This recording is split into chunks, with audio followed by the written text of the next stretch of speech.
Slavic mythology, like many ancient belief systems, offers a glimpse into the lives of people who once looked to the heavens and the earth with awe and wonder.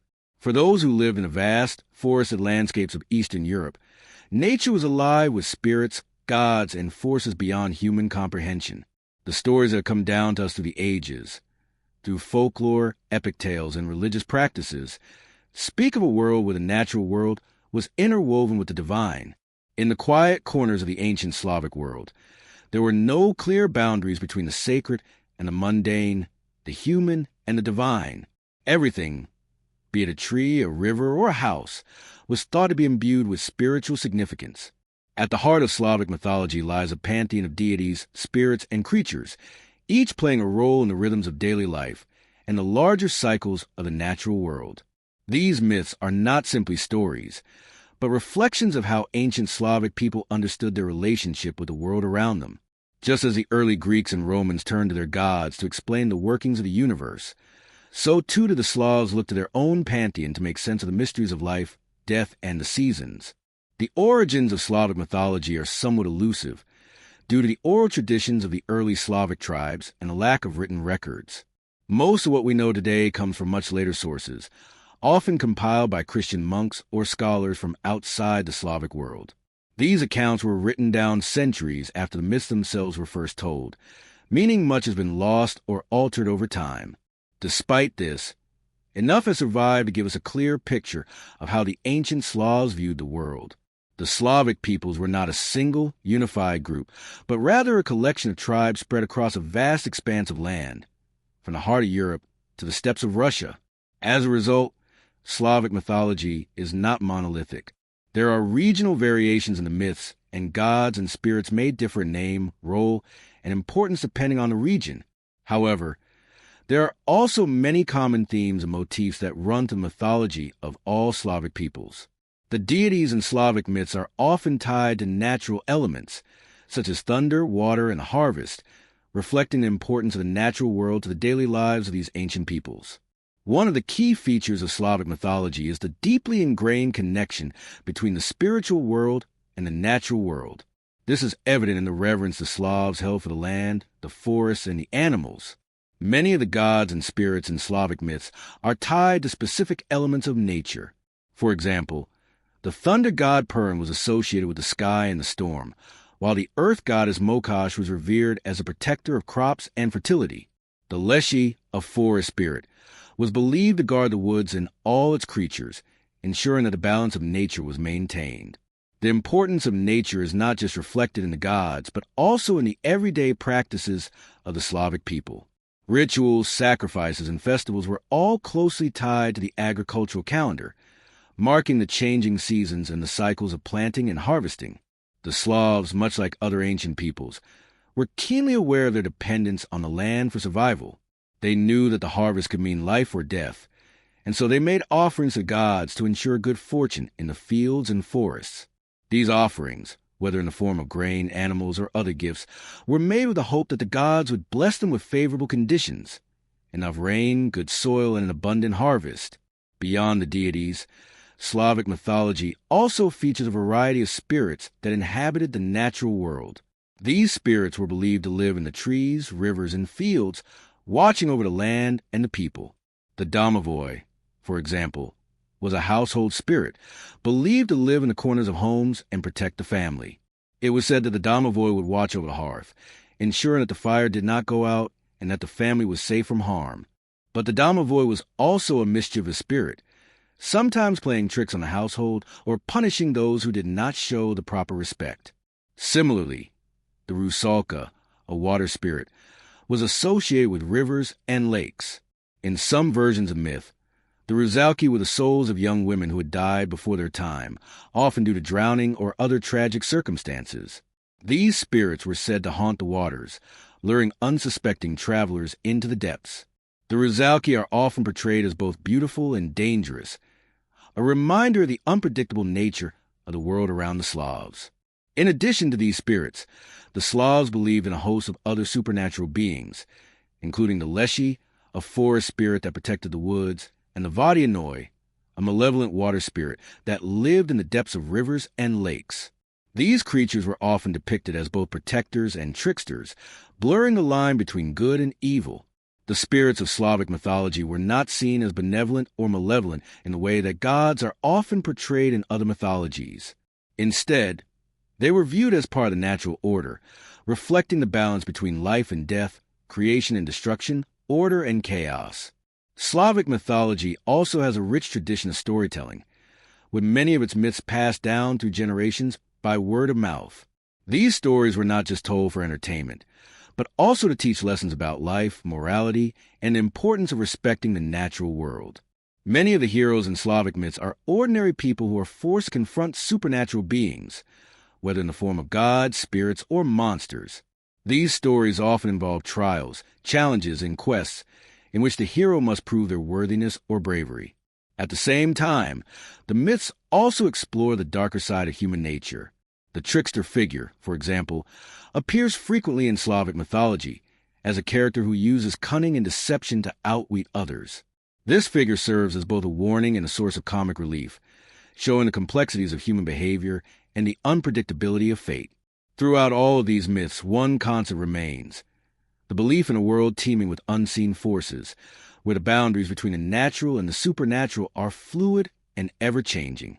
These stories provide us with a window into the minds of the ancient Slavs, offering us a sense of the wonder and mystery they felt in their everyday lives. They remind us that, in the end, we are all connected to the natural world and the forces that shape it, and that there is still much to learn from the myths and legends of the past. As we explore these ancient stories, we are not just learning about the Slavic people, but also about ourselves, about our own relationship with the natural world and the myths that shape our understanding of it. Slavic mythology, with its complex pantheon of gods, spirits, and creatures, offers a timeless reminder of the mysteries that lie just beyond the surface of our everyday lives. It invites us to slow down, to reflect on the beauty and power of nature, and to reconnect with the ancient stories that have shaped our world. The origins of Slavic mythology are shrouded in mystery, as the early Slavic peoples had no written language of their own. Their beliefs and stories were passed down through generations by oral tradition. It wasn't until much later, after the Slavic world had come into contact with Christianity and the written word, that these ancient myths began to be recorded. Because of this, the history of Slavic mythology is fragmented, with much of it surviving only in scattered references and second-hand accounts written by outsiders. Despite these challenges, scholars have managed to piece together a rough outline of the origins of Slavic mythology, drawing from ancient texts, folklore, and archaeological evidence. The Slavs, like many other ancient peoples, share a common set of beliefs and practices that were deeply intertwined with the natural world. Their myths, rituals, and deities reflected the daily struggles and triumphs of life: birth, death, harvest, and the changing seasons. These beliefs were not only rooted in the earth, but also in the cosmos, with the gods and spirits of Slavic mythology serving as intermediaries between the human world and the divine. The origins of Slavic mythology, then, are inextricably linked to the way the early Slavic peoples saw the world around them and sought to explain it. The Proto-Slavic people, from whom all Slavic tribes are descended, likely lived in the vast forests and plains of Eastern Europe. They shared a linguistic and cultural heritage that stretched back thousands of years, and their beliefs were shaped by the natural environment they inhabited. The Proto-Slavs, like other ancient peoples, believed that the world was populated by various supernatural forces, gods, spirits, and other beings that influenced the natural world and human affairs. These forces were not abstract concepts, but tangible, living entities that could be interacted with through ritual, sacrifice, and prayer. The earliest recorded accounts of Slavic mythology come from outside the Slavic world, from the writings of Greek and Roman historians and scholars. The first references to Slavs appear in the 6th century, when Byzantine historians describe the Slavs as a collection of tribes living in the forests and rivers of Eastern Europe. These early accounts are often vague and imprecise, providing only the most general information about the Slavic people and their beliefs. However, they do suggest that the Slavs had a rich tradition of mythology, with many gods, spirits, and supernatural beings populating their world. One of the key sources for understanding the early origins of Slavic mythology comes from the religious practices of the ancient Slavs. Like many ancient cultures, the Slavs had a deep connection to the natural world, and their religious rituals were closely tied to the rhythms of nature. Agriculture, particularly the planting and harvesting of crops, played a central role in their religious life. The changing seasons, the cycle of life and death, and the movement of the sun and moon were all believed to be governed by powerful deities and spirits. The ancient Slavs worshiped a number of gods, each associated with a particular aspect of nature. Some of the most important deities were tied to the elements, such as Purin, the god of thunder and the sky, and Velis, the god of the underworld, cattle, and commerce. Purin, who was often depicted as a warrior wielding a mighty axe, was believed to control the storms and weather, bringing rain to nourish the crops and thunder to strike fear into the hearts of his enemies. Velis, on the other hand, was seen as a more complex figure, embodying both the chaos of the underworld and the wealth that came from the earth's resources. His constant struggle with Purin symbolized the eternal battle between order and disorder, life and death. In addition to these major gods, the Slavs also worshipped a host of other deities and spirits that governed more specific aspects of life. These included gods of fertility, the harvest, the home, and the ancestors. Mokosh, for example, was a goddess of the earth and fertility, associated with agriculture and the growth of crops. She was a nurturing figure, ensuring fertility of the land and the well-being of the people. Another important figure in Slavic mythology was Rod, the god of creation, who was often regarded as a father of all the other gods and the creator of the world. His role as a cosmic creator made him a central figure in Slavic religious thought. The connection between the Slavic people and their gods was not limited to the realm of ritual and sacrifice. These gods and spirits were believed to be present in everyday life, influencing everything from the success of the harvest to the health of the family. The Slavs believed that the gods were not distant, unapproachable figures, but rather active participants in the world around them. They saw their deities as living, breathing entities who could be called upon for help in times of need, and they believed that the gods could be appeased through offerings and prayers. Slavic mythology also had a strong emphasis on the afterlife, with a complex belief system surrounding death and the journey of the soul. The Slavs believed that the soul, upon death, would journey to the afterlife, where it would be judged and sent to one of several realms, depending on the person's deeds during their lifetime. The underworld, ruled by Velis, was seen as a place where souls would find rest, but it was also a place of danger, where malevolent spirits and creatures lurked. Ancestor worship was also an important aspect of Slavic religious life, with the belief that the spirits of the dead could influence the living.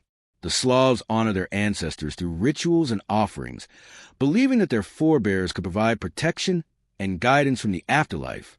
As the centuries passed, the Slavic tribes began to come into contact with other cultures, particularly the Byzantines and the Germanic peoples.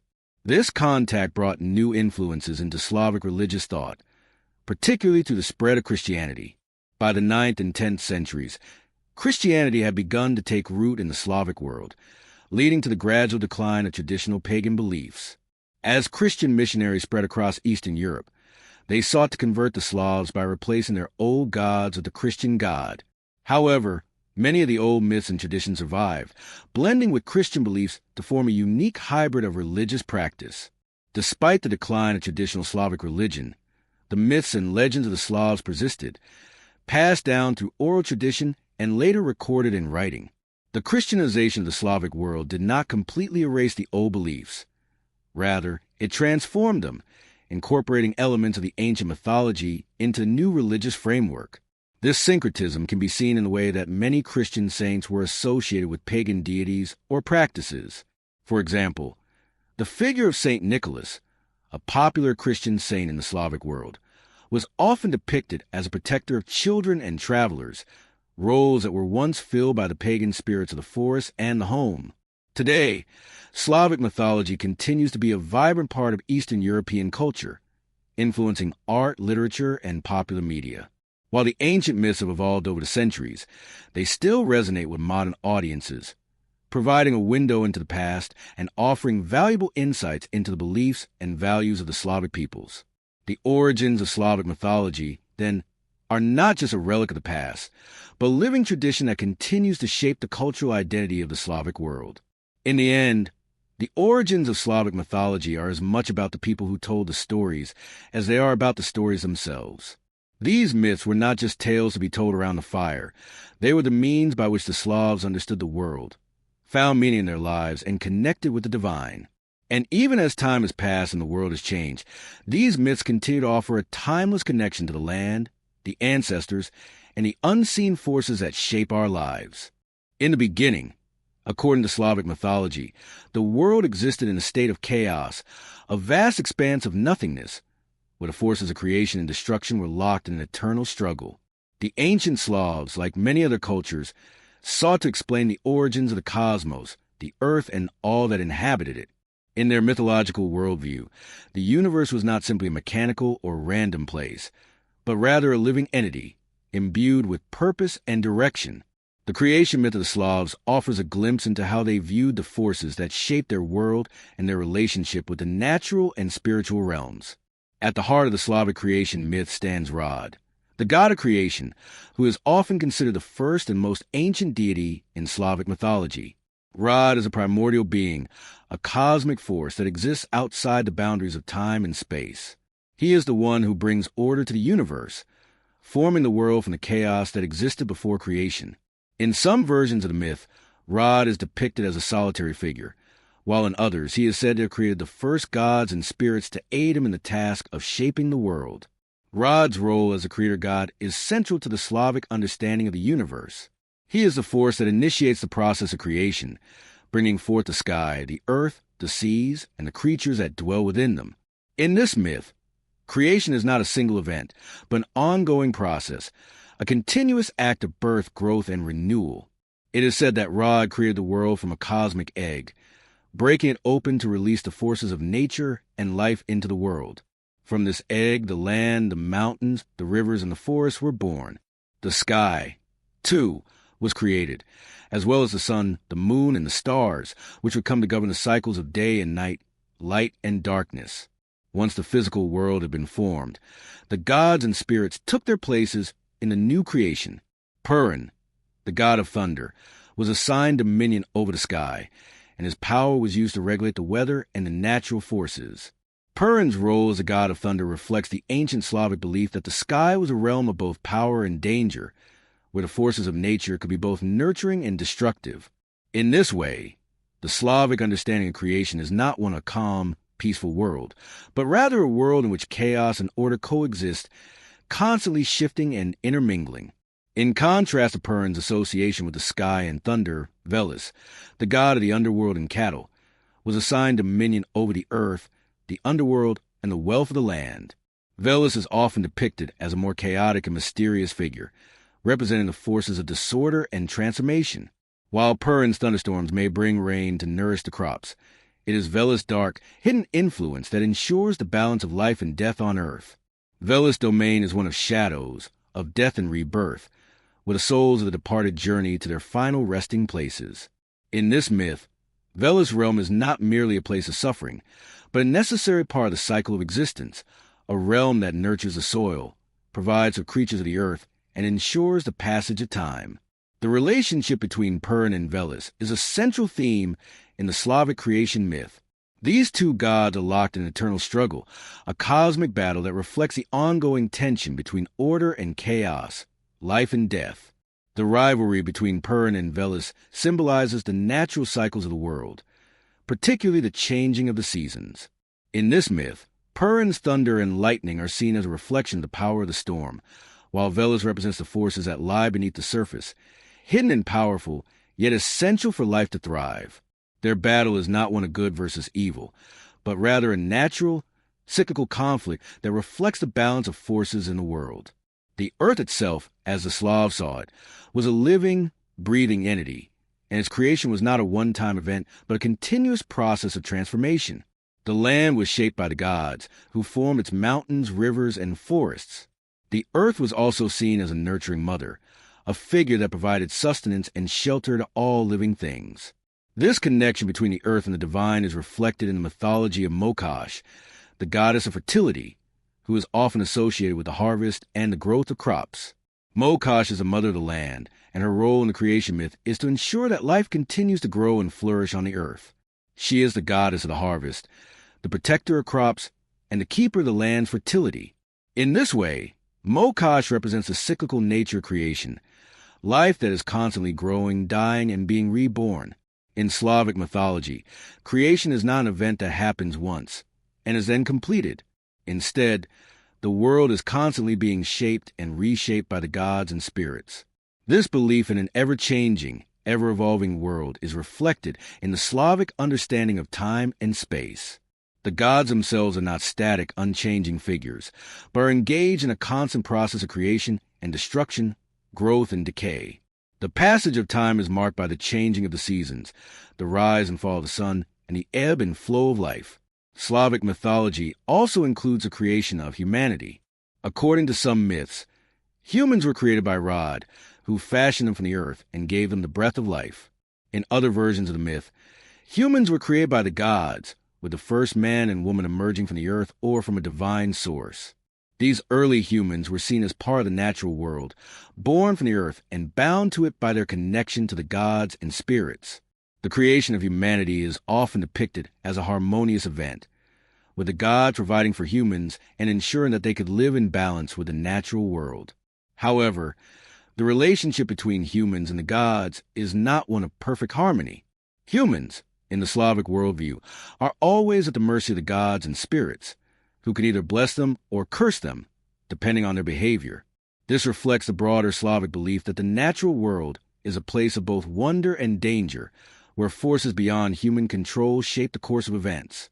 The creation of the world in Slavic mythology is a process that is both grand and intimate. It is a story of divine forces shaping the land, the sky, and all living things, but it is also a story of the gods interacting with the earth and its creatures in a deeply personal way. The gods are not distant, abstract beings, but are engaged in creation of the world in a very real and tangible way. They are creators, protectors, and destroyers, constantly shaping the world around them and ensuring that life continues to thrive. This myth of creation is not just a story of the past, but a reflection of the eternal processes that continue to shape the world. The Slavs understood that the world was in a constant state of flux, where the forces of creation and destruction were always at play. The gods of Slavic mythology, from Ra to Purin to Mokash, are not merely figures of the past, but symbols of the ongoing processes of life, death, and rebirth that continue to shape the world around us. The Slavic pantheon is rich and diverse, populated with gods, spirits, and mythical creatures that reflect the deep connection the ancient Slavs had with nature, the elements, and the cycles of life. The deities within this pantheon represented every aspect of the world around them: the sky, the earth, the forest, and the waters. Each god had specific dominions, roles, and responsibilities, often embodying fundamental natural forces or human experiences. As we explore the key deities of the Slavic pantheon, we'll encounter powerful gods of nature, war, fertility, and the afterlife, each playing a crucial part in the mythological understanding of the world. At the top of the Slavic pantheon stands Purin, the god of thunder and the sky. He is one of the most important and revered deities in Slavic mythology, often likened to Zeus in Greek mythology or Thor in Norse mythology. Purin is the god of storms, lightning, and warfare, and he represents order and law. His role as a thunder god made him a figure of immense power, controlling the forces of nature and enforcing divine justice. In many myths, Purin is depicted as a warrior, wielding a mighty axe or hammer, ready to strike down any force of chaos or disorder. His thunder was not only a sign of his wrath, but also a manifestation of his protective power over the world and its people. The Slavs looked to Purin for guidance and strength, particularly in times of conflict or danger. As the god of war, he was believed to provide courage and victory to warriors, helping them in battle. In his cosmic battle with Veles, the god of the underworld, Purin symbolized a struggle between order and chaos, life and death. In contrast to Purin's fierce and warlike nature stands Veles, the god of the underworld, cattle, and wealth. Veles is often portrayed as the antithesis to Purin, embodying the forces of chaos, darkness, and transformation. While Purin rules the sky, Veles is associated with the earth and the underworld, as well as the hidden and mysterious aspects of life. Veles governs the realms of the dead, ensuring the smooth passage of souls to the afterlife. But Veles is not just a god of death. He also oversees the wealth of the land, such as cattle, crops, and the hidden riches of the earth. He is the god of fortune and fate, guiding people's fortunes both in life and death. Vela's domain extends to protection of animals, and he is often depicted in the form of the serpent, which is a creature closely associated with both life and death in Slavic folklore. The ongoing struggle between Perun and Veles is central to the Slavic worldview, symbolizing the cyclical nature of existence, with the alternating forces of order and chaos constantly at play. Mokash, the earth goddess, is another key figure in the Slavic pantheon. Mokash is a goddess of fertility, agriculture, and the harvest, and she is closely tied to the well-being of the land. Her role as the mother goddess made her one of the most important deities in the everyday lives of the Slavic people. She was believed to bless the fields and ensure that the crops would grow and prosper. Mokash was also associated with protection of women and children, as she watched over childbirth and the health of the family.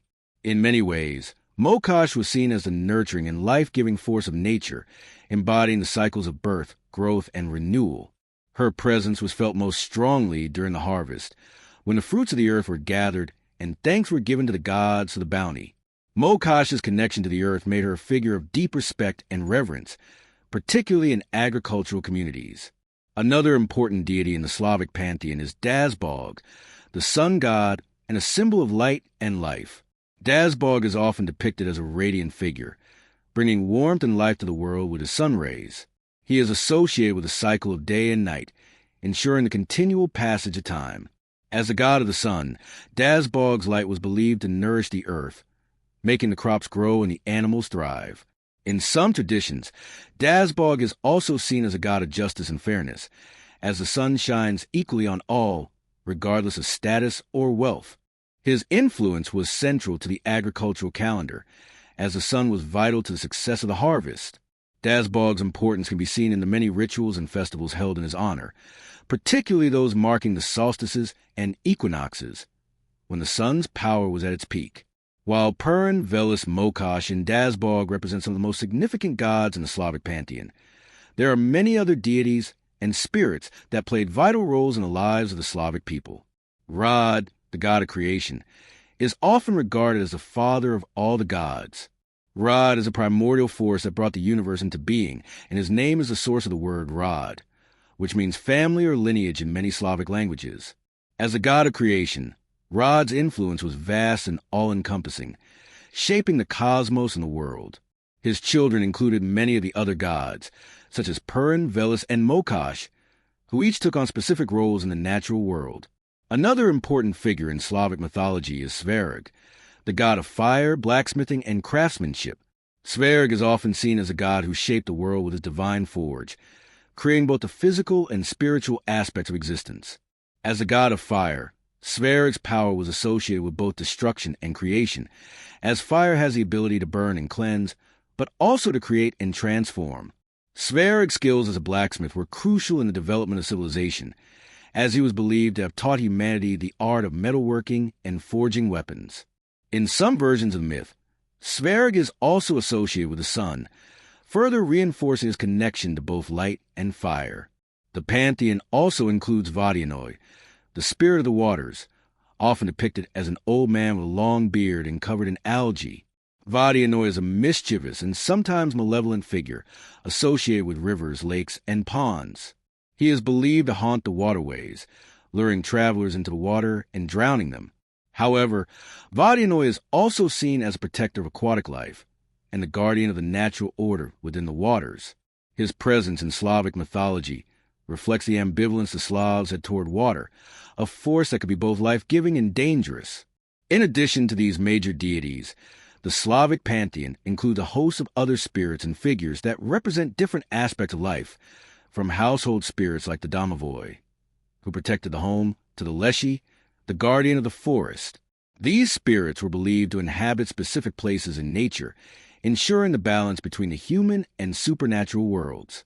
The gods and spirits of Slavic mythology were not distant, abstract figures, but were deeply entwined with the lives of the people.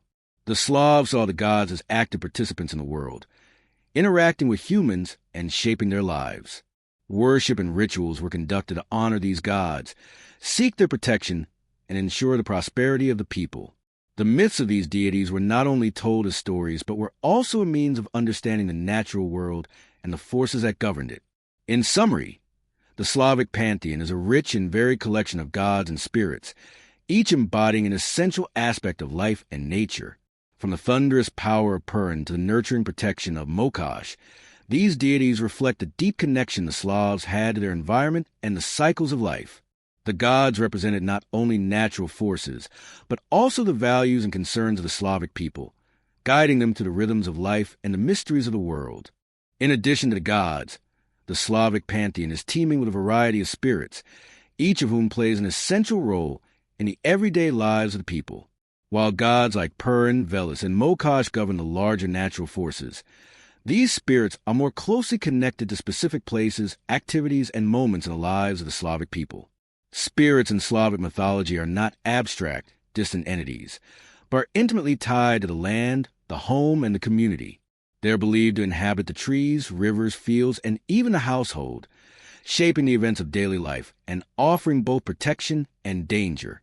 One of the most well-known spirits in Slavic folklore is the domovoi, the household spirit. The domovoi is a guardian of the home, a protector of the family and the hearth. In many ways, the domovoi can be considered the spiritual equivalent of the head of the household, watching over the well-being of the family and ensuring the smooth running of daily life. The domovoi is often depicted as an old man with a long beard and a weathered face, and his presence is most strongly felt near the hearth or in the corners of the house. Families would honor the domovoi with offerings of bread, milk, or butter, placed in the corners of the house or on the stove, as a way of ensuring his favor. In return, the domovoi would protect the household from misfortune, mischief, or illness. However, the domovoi was not always benevolent. He could also be a mischievous spirit, playing tricks on those who neglected to show him respect. If a family failed to maintain the cleanliness of the home, or if they behaved improperly, the domovoi might cause disturbances, such as knocking over objects or making strange noises during the night.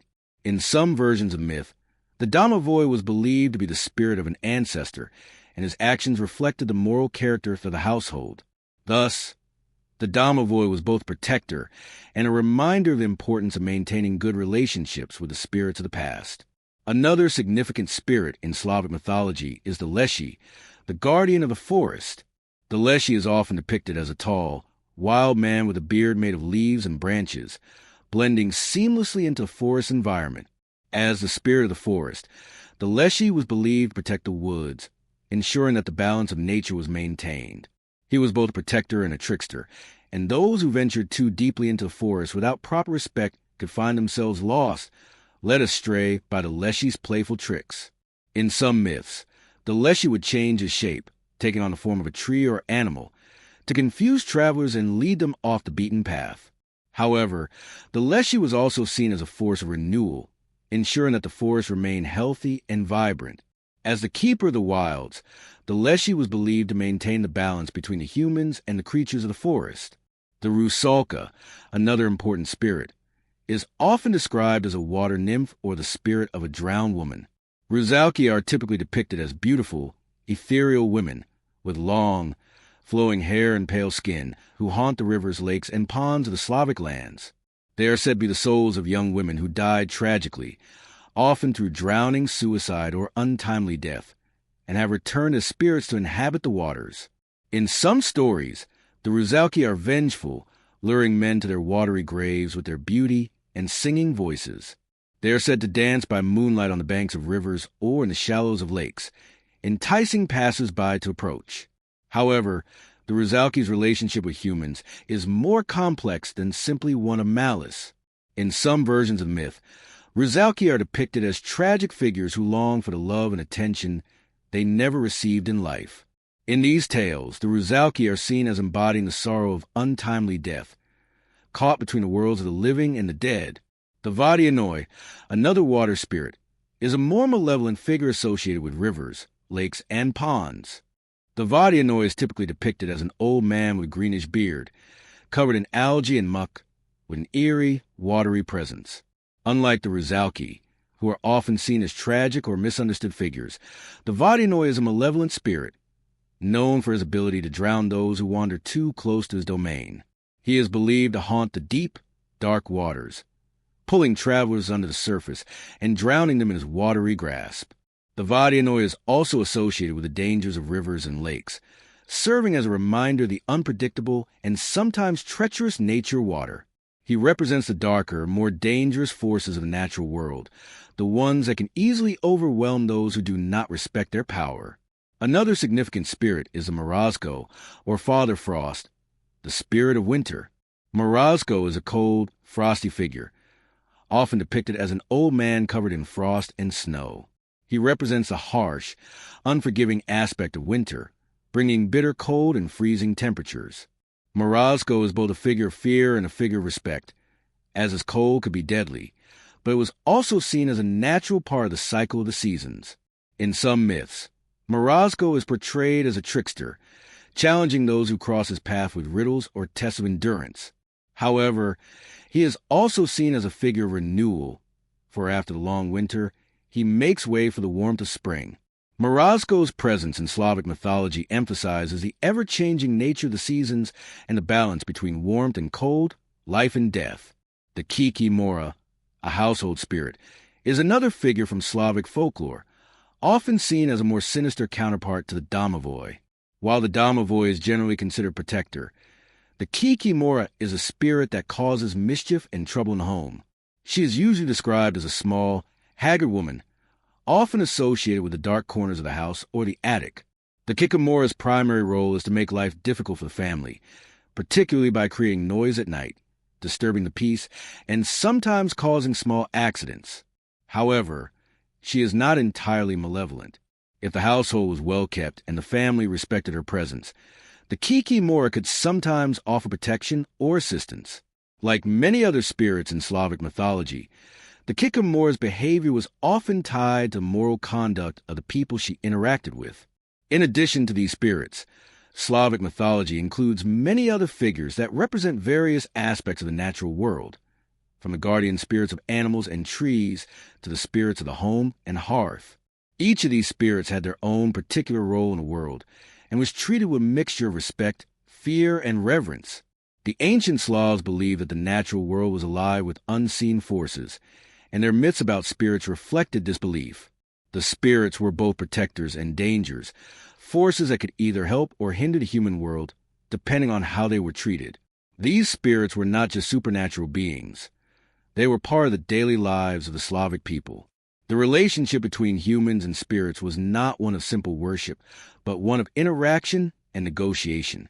People lived in constant awareness of the spirits around them, offering sacrifices and performing rituals to ensure that the spirits would remain favorable and that balance in the world would be maintained.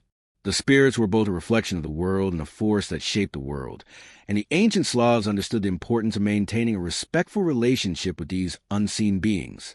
In Slavic mythology, the concept of life and death are deeply intertwined, reflecting a worldview where the cycle of birth, death, and rebirth is a constant and necessary part of existence. The Slavs believed that life was a fragile gift, governed by the whims of gods, spirits, and forces beyond human control, and death was not an end but a transition to another realm, a realm that was both mysterious and ominous. Their myths surrounding life and death were filled with vivid stories about the journey of the soul, the afterlife, and the entities that guided or threatened the living and the dead. For the Slavs, the boundary between life and death was not as distinct as it is in many other cultures. The dead were never truly gone. Instead, they were believed to reside in an otherworldly realm, usually associated with the underworld. The underworld, governed by Veles, the god of death, cattle, and the underworld, was a place where souls of deceased would journey after death. This journey was not straightforward. According to Slavic myths, the dead had to pass through various challenges and gates, and not all souls would be able to make the passage peacefully. The soul's journey could be long and arduous, often filled with trials, temptations, and obstacles that tested its purity and deeds in life. Death in Slavic mythology was not something to be feared, but rather something to be respected and understood. The Slavic peoples often held elaborate funerary rituals to ensure that the soul would successfully navigate the path to the afterlife. These rituals included burying the dead with grave goods, offering food and drink, and reciting prayers or chants to help guide the spirit. The deceased were often thought to need these items for their journey, and it was believed that failing to perform these rituals correctly could result in the spirit becoming restless, turning into a Dutch, a wandering spirit that might return to harm the living. The Dutch, also known as a ghost or restless spirit, was a frequent figure in Slavic folklore.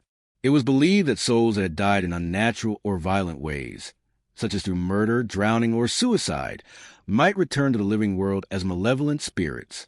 These spirits were often associated with a sense of unfinished business or a lingering attachment to the world of the living.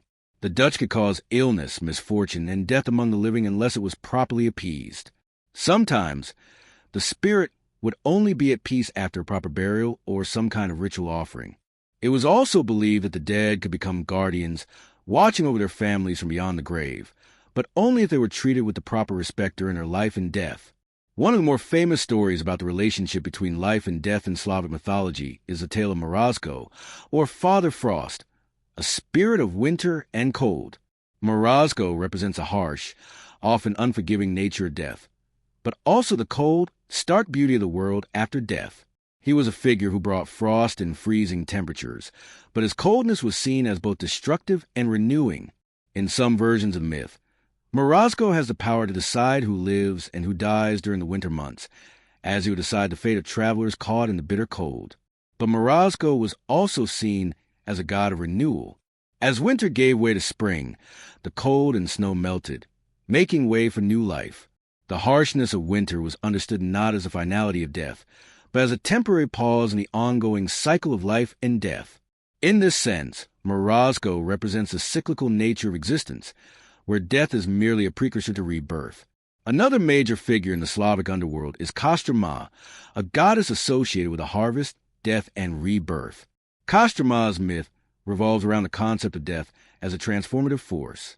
Kostroma is the sister of Kapala, the goddess of the summer solstice, and her myth is intertwined with the cycles of the seasons.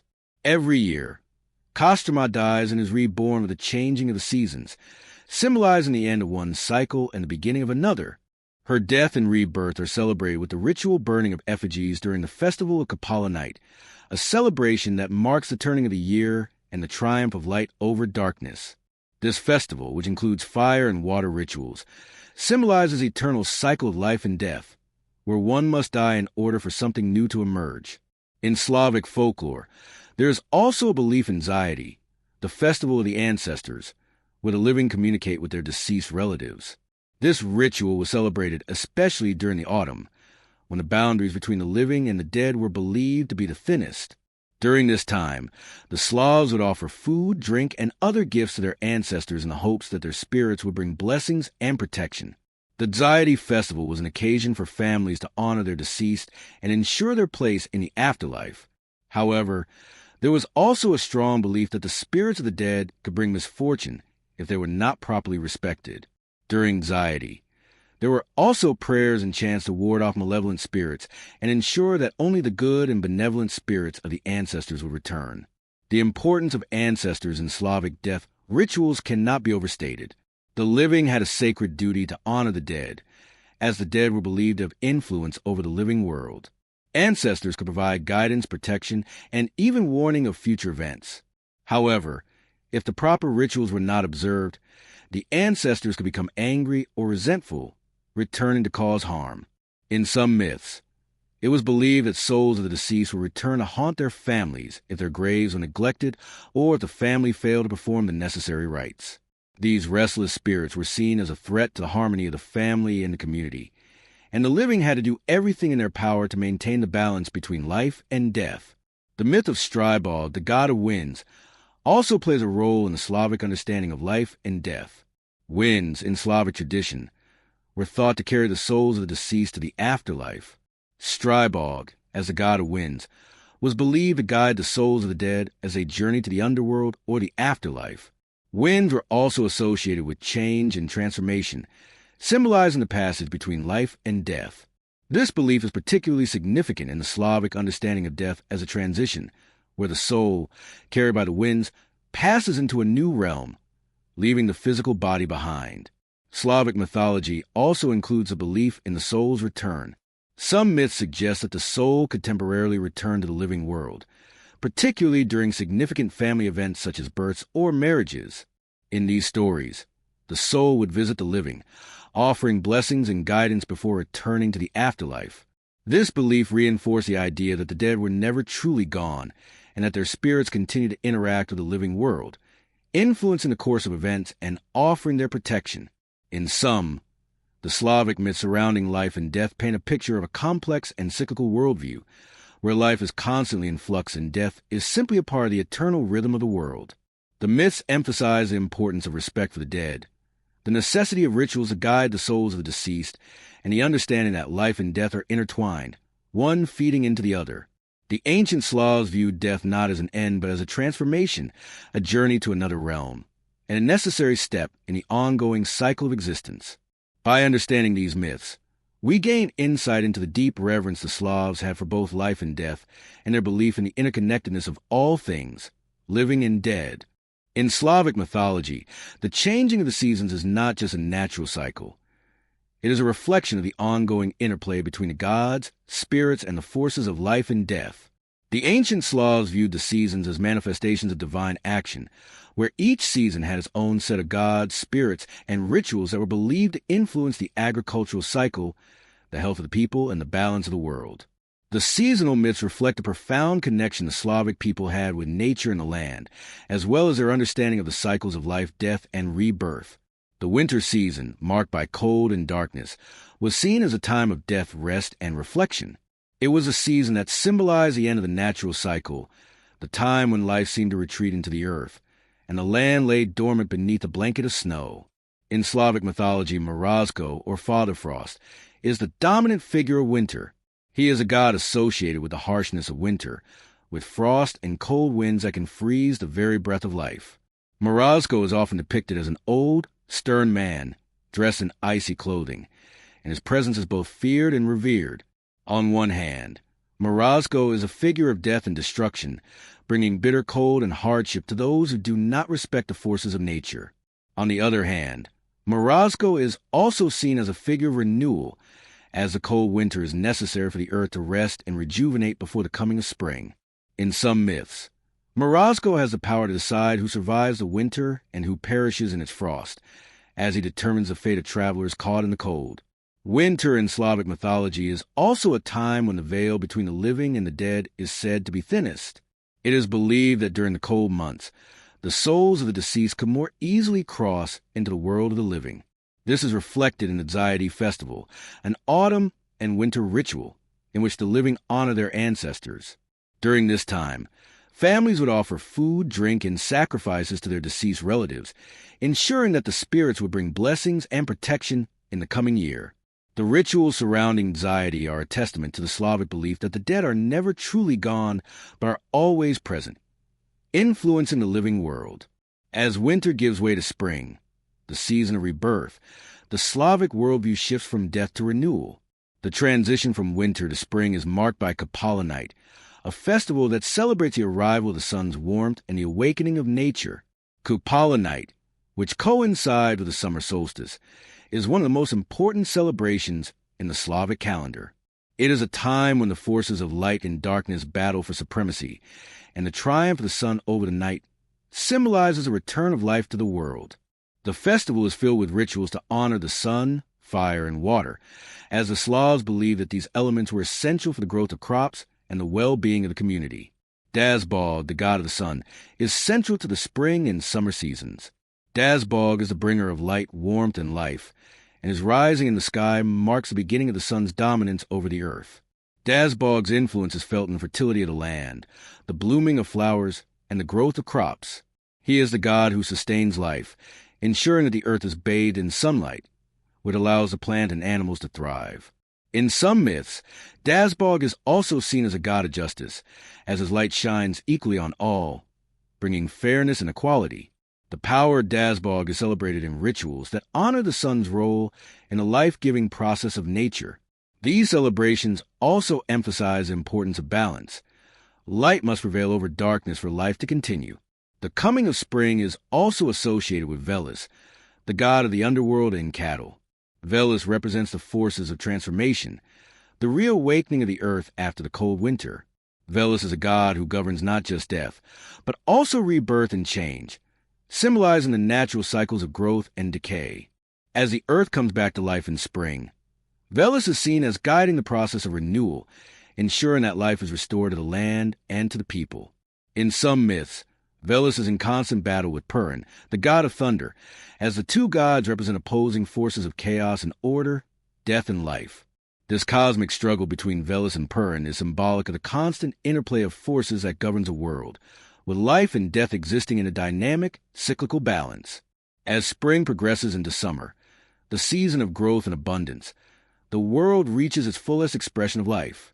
The summer months are a time of warmth, fertility, and harvest, and they are marked by the flourishing of crops, the blooming of flowers, and the abundance of food. This is a season when the earth is most fertile, and the god of agriculture, fertility, and harvest takes center stage in Slavic mythology. Mokash, the goddess of fertility, is a key figure during the summer months. She is the goddess who watches over the growth of crops, the health of animals, and the overall prosperity of the people. Mokash's connection to the earth and its cycles makes her one of the most revered deities in Slavic mythology. Her role as a goddess of harvest is particularly significant, as the Slavs depended on the crops to sustain them through the winter. The summer months were a time of celebration and feasting, as the fruits of the earth were gathered and shared among the community. The lug, a nature spirit associated with the meadows and fields, also plays a significant role in summer. The lug is said to be the guardian of the harvest, protecting the crops and ensuring their growth. The lug is often depicted as a handsome, youthful figure, embodying the vitality and energy of the summer months. In some myths, he is seen as a lover of the earth, dancing with the flowers and trees, ensuring that nature remains in balance and that the harvest is plentiful. The lug's presence is felt most strongly during the summer solstice, when the power of the sun is at its peak. As summer gives way to autumn, the harvest season, the energy of the earth shifts once again. Autumn is a time of gathering, of preparing for the winter months. It is a season of both abundance and decay, as the crops are harvested and the earth begins to lose its vitality in preparation for the cold of winter. In Slavic mythology, Kostroma, the goddess of harvest, is closely associated with autumn. Kostroma is a goddess of abundance and fertility, but she is also the goddess of death and rebirth. Her myth centers around the cyclical nature of life. Every year, she dies and is reborn, symbolizing the eternal cycle of growth and decay. The Autumn Harvest Festival is dedicated to Kostroma, and it is a time to give thanks for the bounty of the earth, while also acknowledging the inevitability of winter and death. Throughout the changing seasons, the Slavic gods and spirits work together to ensure the balance of nature, guiding the cycles of life, death, and rebirth. The myths surrounding the seasons reflect the ancient Slavic belief in the interconnectedness of all things, where the gods govern not just the elements, but also the rhythms of the human experience. The seasons are not seen as isolated periods of time, but as part of a continuous cycle, where death is followed by rebirth, and winter always gives way to spring. This cyclical worldview is deeply embedded in Slavic mythology, and it reflects the Slavs' profound understanding of the natural world and their dependence on the forces of nature for survival. Rituals and celebrations were central to the religious and cultural life of the ancient Slavs, reflecting their deep connection to the natural world, their gods, and the forces of life and death. These practices were not merely acts of devotion. They were vital to maintaining harmony between humans and the spiritual world. The Slavic people believed that through rituals and festivals, they could communicate with the gods, appease spirits, and ensure the prosperity of their families, communities, and the land. The rituals, often tied to the changing of the seasons, agricultural cycles, and key moments in the human life cycle, were ways to honor the deities and spirits that govern all aspects of existence. One of the most important ritual celebrations in the Slavic calendar was Kapala Night, which took place during the summer solstice. This festival, dedicated to the worship of the sun, fire, and water, marked the peak of the sun's power and the arrival of summer. Kapala Night was a time of great joy, with bonfires, music, dancing, and feasting. The fire represented the sun's energy and life-giving power, while water symbolized purification and renewal. During the celebration, people would jump over bonfires as a way to cleanse themselves of misfortune and illness, while young women would often float wreaths of flowers on rivers or lakes, hoping to find love or ensure a good harvest. The theme of light overcoming darkness was central to Kapala Night, symbolizing the victory of life over death, and a renewal of nature after the cold, harsh winter months. At the heart of Kapala Night was the worship of Dazbog, the sun god, who was believed to drive away the darkness of winter and bring warmth and fertility to the land. Dazbog's power was seen as essential for the success of crops, as the warmth of the sun allowed for growth and abundance. The bonfires lit during Kapala night were an offering to Dazbog, thanking him for his role in sustaining life and ensuring fertility of the earth. In some traditions, the fire was also thought to have protective qualities, warding off evil spirits and ensuring that the harvest would be bountiful. The celebration of Kapala night was a way to honor Dazbog and express gratitude for his life-giving energy, while also seeking his continued favor in the coming months. Another important ritual in the Slavic calendar was Dziady, the festival of the ancestors, which took place in the autumn and winter months, particularly around the time of the All Saints' Day. Dziady was a time when the living communicated with the spirits of their ancestors, offering food, drink, and other gifts to ensure their continued favor. It was believed that the dead could return to the world of the living during this time, and that by honoring them through offerings and rituals, the living could secure blessings and protection for the coming year. The festival emphasized the ongoing relationship between the dead and the living, and the importance of maintaining a connection with one's ancestors. During Dziady, families would often gather at grave sites, lighting candles and making offerings of bread, honey, or milk. These offerings were meant to nourish the spirits of the deceased and ensure that they would not return in anger or as malevolent ghosts. The ritual of Dziady was an opportunity for reflection, remembrance, and gratitude, as well as a way to seek guidance from the spirits of those who had gone before. In some traditions, rituals included chanting, prayers, and the lighting of fires to help guide the spirits of the ancestors back to their resting places. The ritual of spring plowing was another key agricultural celebration tied to the cycles of nature. This ritual was conducted to ensure a bountiful harvest and to honor Mokash, the goddess of fertility and agriculture. Before the first plowing of the season, the Slavs would perform ceremonies to bless the soil and the farming tools, asking Mokash for her favor. Farmers would offer sacrifices of bread, grain, or livestock, believing that these offerings would ensure that the earth would yield abundant crops in the coming season. The act of plowing was viewed as a sacred act, symbolizing the beginning of the agricultural cycle and the connection between humans and the land. This ritual reflected the Slavic belief that the earth itself was alive and required respect and honor to maintain a balance between humans and the natural world. In addition to the agricultural rituals, the Slavic wedding ceremony was another deeply symbolic and spiritually significant event, filled with rituals designed to ensure the prosperity and fertility of the couple's future life together. The marriage ceremony often took place during the spring or summer, times associated with fertility and growth.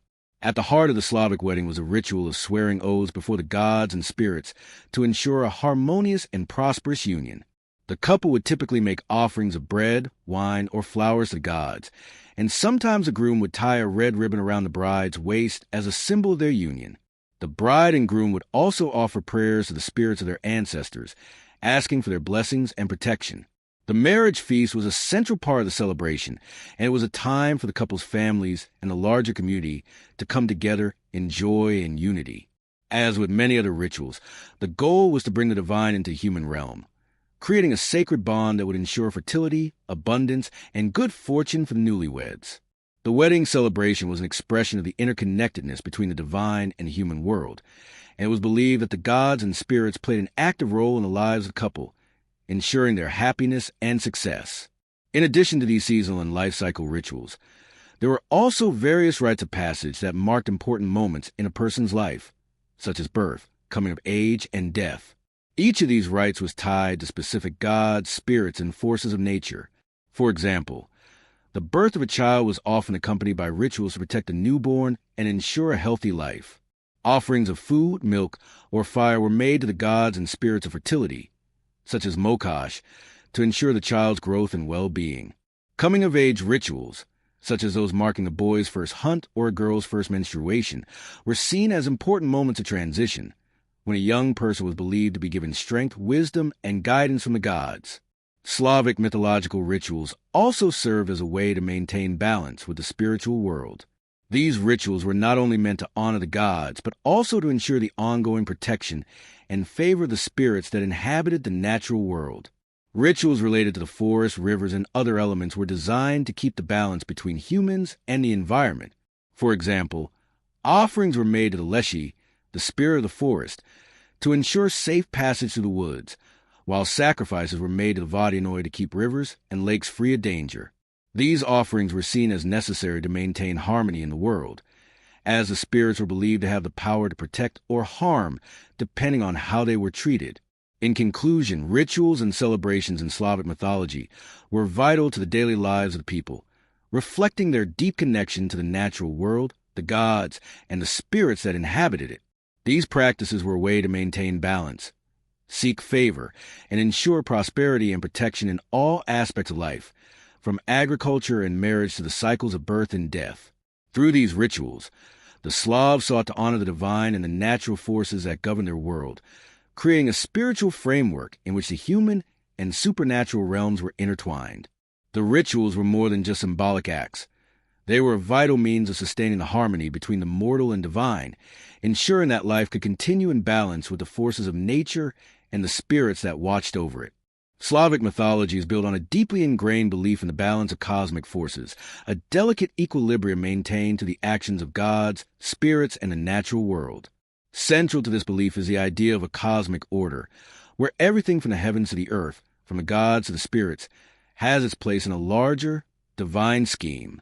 However, within this order exists a tension between opposing forces, embodied in the constant struggle between gods and spirits, chaos and order, life and death. These divine conflicts are not just stories of battles, but are metaphors for the struggles inherent in nature and existence itself. At the heart of the cosmic order in Slavic mythology are two major deities: Purin, the god of thunder, and Veles, the god of the underworld, cattle, and commerce.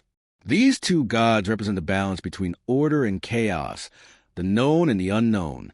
Purin is often depicted as a warrior god, wielding a thunderbolt and associated with the forces of nature, the sky, and the maintenance of order in the world. He is a divine enforcer, a figure of justice and power, whose role is to uphold the laws of the gods and the natural world. His power is vast, and his presence is felt in the storms, lightning, and thunder that strike down from the sky. Purin's strength is not just physical. It is a moral force, meant to protect the community and ensure that justice prevails. On the opposite end of the cosmic spectrum is Veles, the trickster god of the underworld. Veles is often associated with the forces of chaos, mystery, and the unknown. He governs the realm of the dead, the cattle, and the earthly treasures, and as such, he is often seen as a god who operates in the shadows, far from the reach of Purin's light. While Purin represents the clarity of the sky, Veles represents the murkiness of the underworld and the forest, places where the laws of order do not apply. He is not a purely malevolent figure, though, in many myths, Veles is depicted as a god of transformation, renewal, and change. He is a necessary part of the cycle of life and death, a reminder that the natural world is not just governed by order, but by the ebb and flow of opposing forces that create balance. The most famous myth involving Purin and Veles is the cosmic struggle between the two, a battle that takes place in the skies and the underworld. In these myths, Veles seeks to disrupt the cosmic order by stealing from Purin or by attempting to take over the heavens. Often, Veles is depicted as a serpent or a dragon, symbolizing the forces of chaos and disorder. The battle between Purin and Veles is seen as a cyclical event, one that represents the ongoing struggle between light and dark, life and death, order and chaos. Each time Veles is defeated, he retreats into the underworld, but his influence is never entirely gone, as the balance of nature requires both forces to be in constant motion. These divine conflicts between Purin and Veles are not just about the gods themselves. They are reflections of the tensions inherent in the world. The balance between order and chaos, life and death, is what keeps the world in motion. In many Slavic myths, this balance is seen as fragile, and the gods are constantly engaged in a struggle to maintain it. Purin's victory over Veles is not a final triumph. It is a temporary restoration of order, as chaos will always find a way to return. The cyclical nature of conflict is central to the Slavic understanding of the world, where life and death, light and dark, are always in flux, and the forces of nature are constantly in motion. Another important divine conflict is the struggle between Rod, the god of creation, and Chernobog, the god of darkness and evil. Rod is a primordial creator, the God who gave birth to the universe and all the gods within it. He is a god of life, order, and fertility. His role is to sustain the cosmic balance through creation and growth. Chernobog, on the other hand, represents the forces of destruction and decay. He is often associated with death, misfortune, and the destructive aspects of nature. In some versions of the myth, Chernobog is seen as a necessary counterpart to Rod, as the god of darkness who must exist to balance the god of light. Without darkness, there can be no light. Without death, there can be no life. Yet Chernobog's presence is not without its dangers. He represents the darker forces that can lead to the unraveling of the cosmic order. In the myths, Chernobog is often depicted as a force of chaos, seeking to undo the work of Rod and bring about destruction. The conflict between Rod and Chernobog is also a metaphor for the human experience. Life, growth, and creation are always accompanied by the threat of death, destruction, and decay. The Slavic myths highlight this constant tension, illustrating the fragility of existence and the inevitability of change. In some myths, Chernobog is seen as a force that must be appeased, as his anger can bring famine, disease, and death to the world. Offerings and rituals were often performed to honor the gods and spirits, including Chernobog, in order to keep his destructive power in check and ensure the prosperity of the community. Another notable conflict in Slavic mythology is between the Leshy, the spirit of the forest, and the humans who enter his domain. The Leshy is often depicted as a wild, shape-shifting figure who embodies the untamed, chaotic aspects of nature. He is a protector of the forest, but he is also a trickster who enjoys leading travelers astray, causing them to lose their way and become disoriented in the woods. The Leshy represents the primal forces of nature that humans do not fully understand or control. While he is not inherently evil, his actions are often unpredictable, reflecting the dangerous, chaotic side of the natural world. The relationship between humans and the Leshy is one of respect, as the forest is a powerful and unpredictable place. The Leshy's conflict with humans represents the broader struggle between civilization and the wilderness, order, and chaos. In addition to the divine conflicts, there are also many myths that involve the battle between the gods and the spirits of the dead. The Dutch, the restless spirit of the deceased, is a key figure in this conflict. In Slavic belief, the dead could return to the world of the living if they were not properly honored or if they died in an unnatural way. These spirits were often malevolent, seeking to disrupt the lives of the living and bring misfortune. The gods, particularly Perun and Veles, were called upon to protect the living from the harmful influence of these spirits. In some myths, the gods would wage battles against the spirits of the dead, ensuring that they did not return to cause harm to the living. These conflicts reflect the Slavic belief in the thin line between life and death, and the constant battle to maintain balance between the two realms. Slavic mythology, with its cosmic struggles and divine conflicts, reveals a worldview that emphasizes the constant tension between opposing forces. The gods and spirits of the Slavic pantheon are not simply abstract representations of good and evil, light and dark. They are forces that interact with one another, sometimes in harmony and sometimes in conflict, to maintain the balance of the world. These divine struggles are metaphors for the challenges and complexities of life itself, where order and chaos, creation and destruction are in constant motion, shaping the fate of the world and the people who inhabit it. In Slavic mythology, the natural world is not simply a backdrop for human existence. It is an integral part of the spiritual landscape. The ancient Slavs believed that the world around them was alive with spirits, each tied to a specific aspect of nature, be it the forests, rivers, fields, or even the hearth. These nature spirits were seen as guardians, protectors, and sometimes tricksters, whose actions directly influenced the well-being of the human world.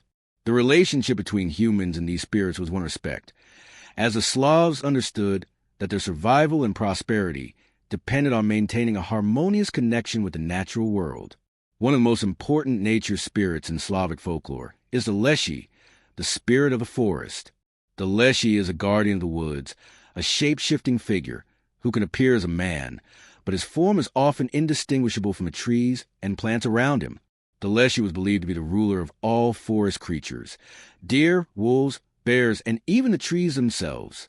He was protector of the wilds, but also a trickster mischievous in nature. The Leshy could lead travelers astray, causing them to wander in circles until they lost their way. To avoid the Leshy's tricks, It was essential to show respect for forests, never taking more than what was needed, and always offering thanks for what the land provided. The Leshy's power over the forest and its creatures is reflective of the Slavic belief that nature must be respected and appeased. The forests were seen as sacred places, full of both beauty and danger, and the Leshy embodied this duality. While he was generally protective of the forest, his mischievous side reminded humans of the unpredictability of nature. The Leshy's role as a guardian spirit highlights the Slavic understanding that nature is not something to be controlled, but something to be lived in balance with. The human world and the natural world are intertwined, and harmony between the two is necessary for survival. Another important nature spirit is the Vodianoi, the spirit of water. The Vodianoi is a malevolent figure, typically associated with rivers, lakes, and ponds. Often depicted as a dark, bearded man covered in algae and muck, the Vodianoi is considered dangerous to those who enter his domain without respect. He is believed to drag people into the water, drowning them if they are careless or disrespectful. However, the Vodianoi is also tied to fertility of the land, as water is essential for crops and life. His nature, therefore, is paradoxical.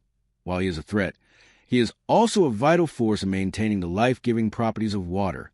To appease the Vodianoi, offerings were made, and rituals were performed to ask for his favor, ensuring that the rivers and lakes remained calm and that the community's water sources were plentiful. The Domovoi, a spirit that inhabits the home, is another significant nature spirit in Slavic mythology. The Domovoi is a household protector, a spirit that watches over the family and the hearth.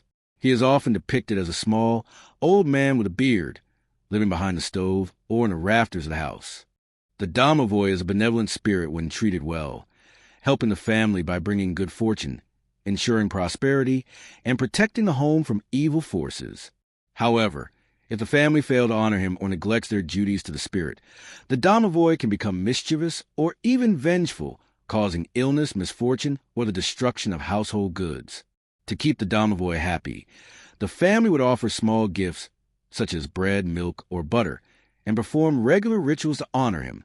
The role of the Domovoi in Slavic mythology underscores a belief that nature is not only present in the wild, but also in the everyday spaces of human life.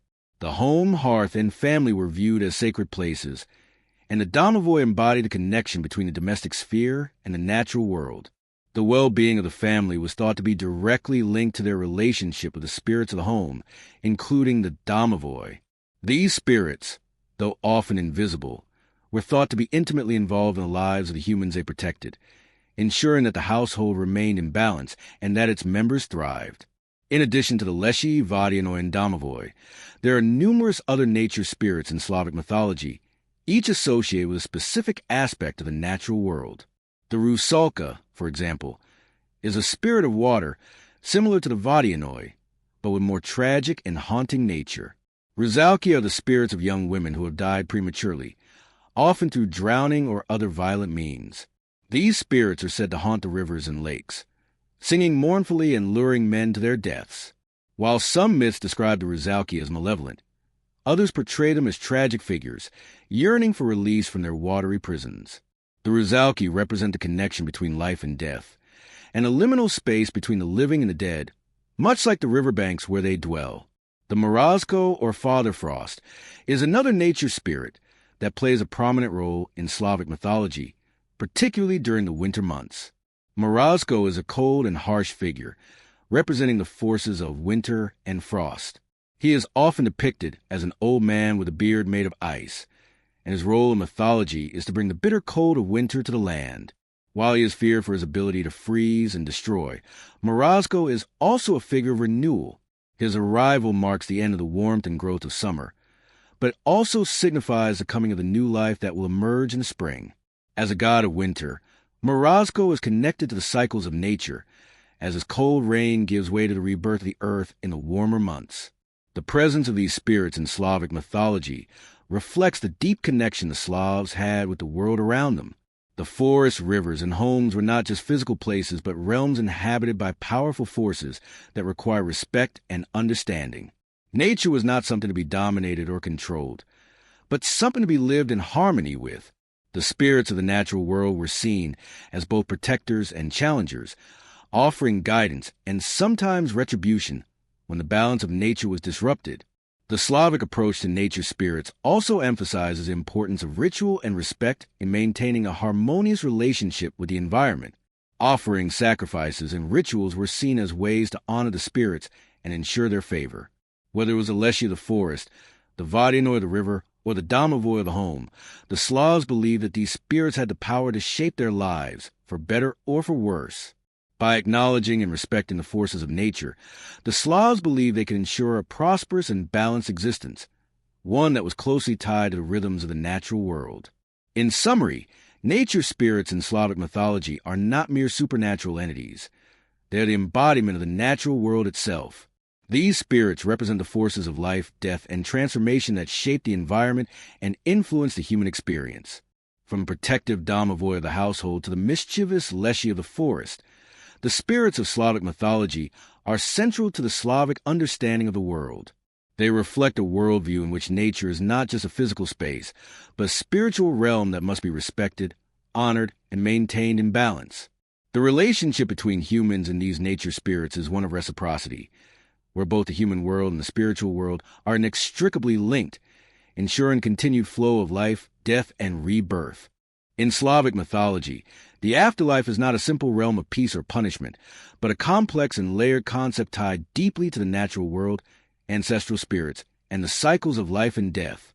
Death was understood as a transition rather than an end, and the spirits of the deceased were believed to continue to influence the world of the living.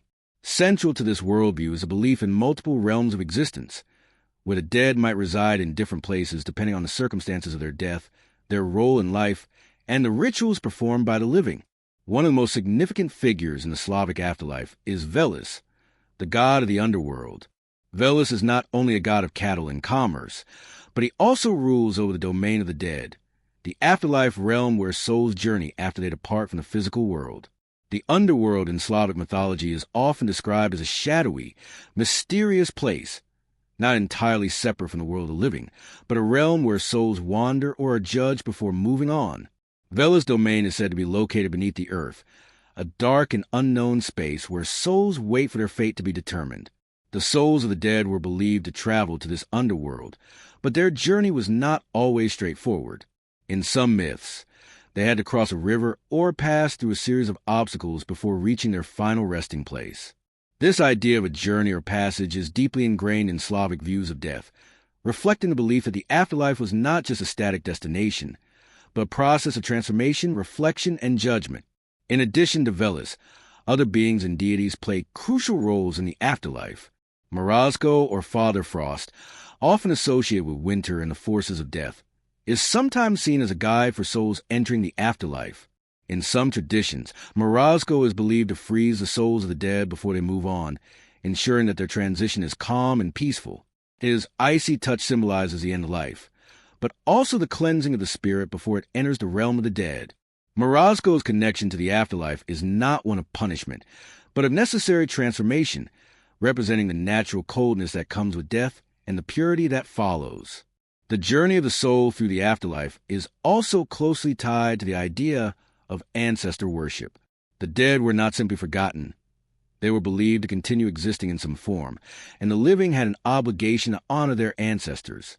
This is evident in the Zaidi festival, an important Slavic ritual that honored the spirits of the deceased.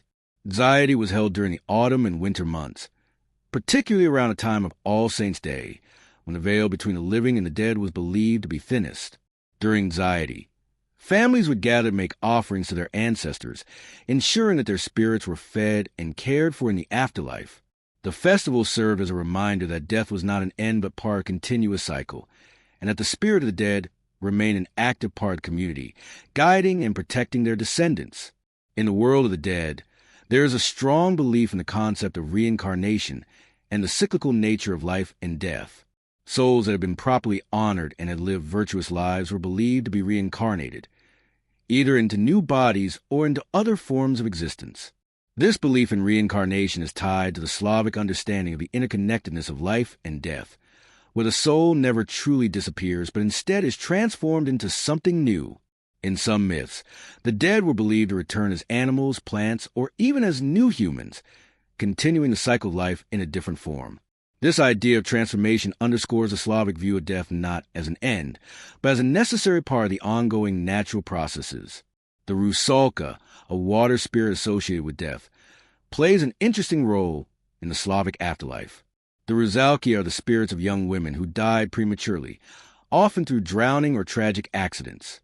These spirits are said to haunt lakes and rivers, luring men to their deaths.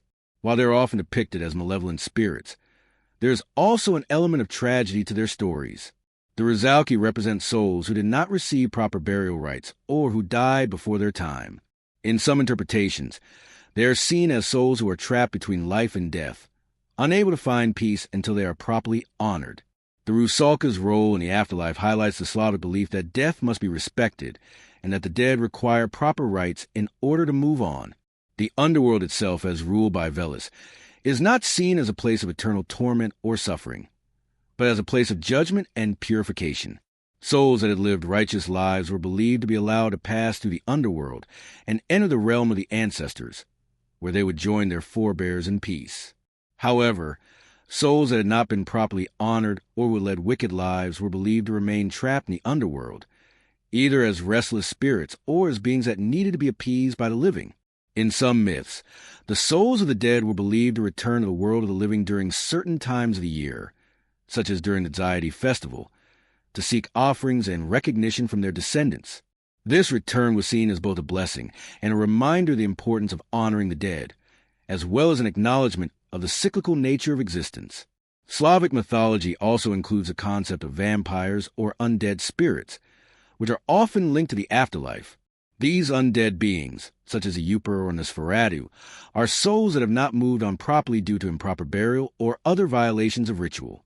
These spirits are believed to return to the living world, sometimes in a form that feeds on the blood or life force of the living.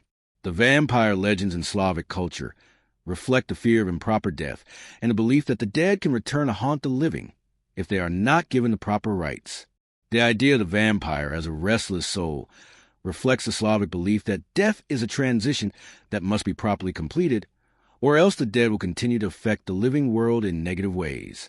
The afterlife in Slavic mythology is a complex and multifaceted concept, full of both hope and fear.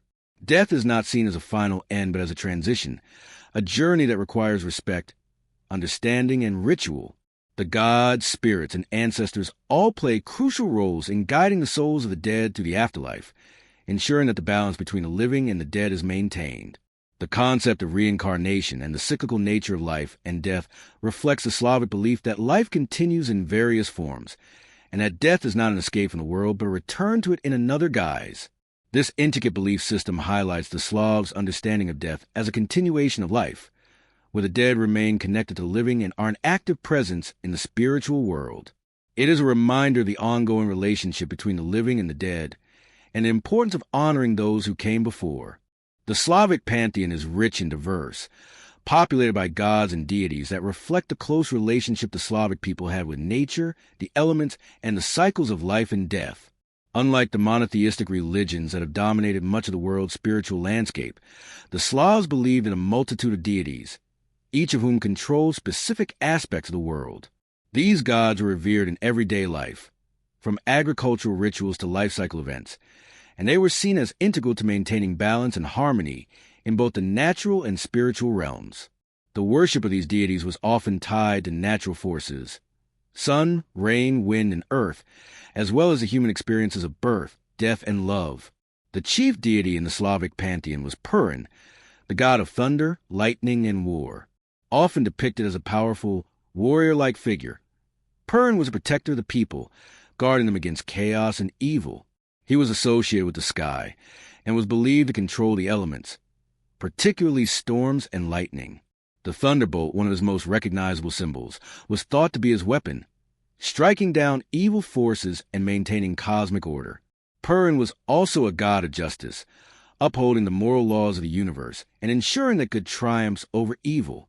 His role as a war god made him particularly important in times of conflict, and he was invoked for protection in battle.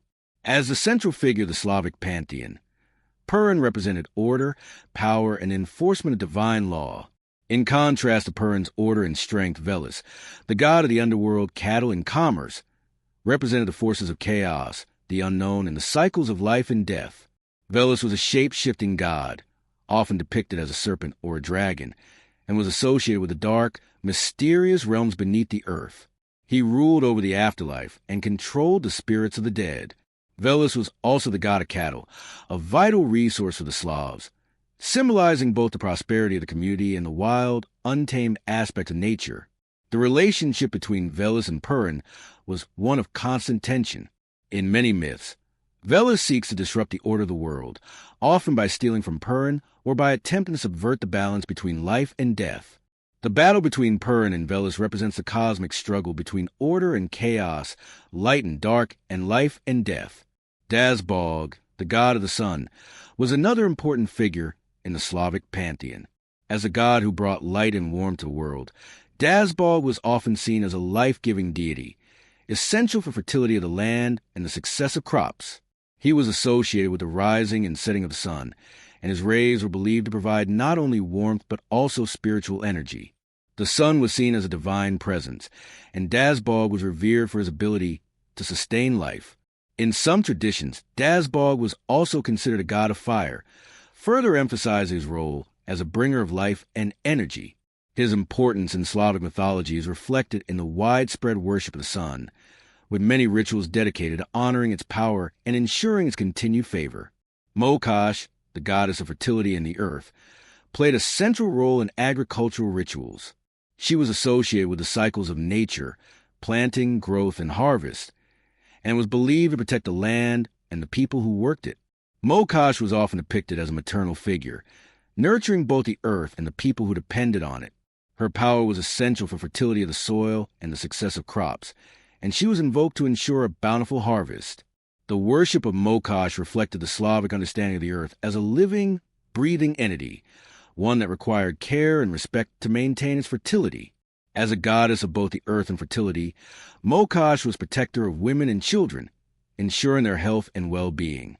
Rod, the god of creation, was considered progenitor of all life.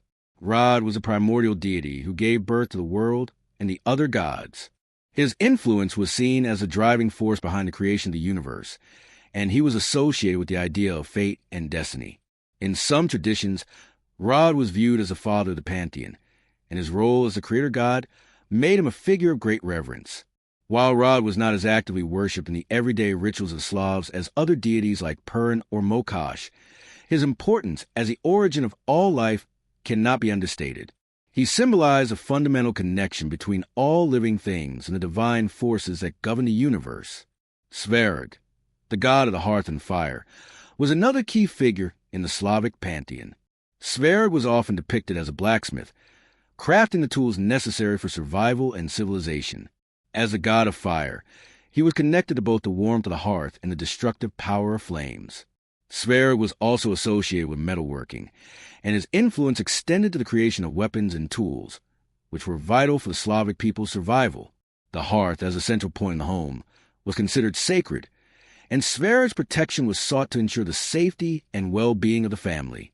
He was also seen as a god of justice, and his power was invoked to ensure the proper functioning of the social order.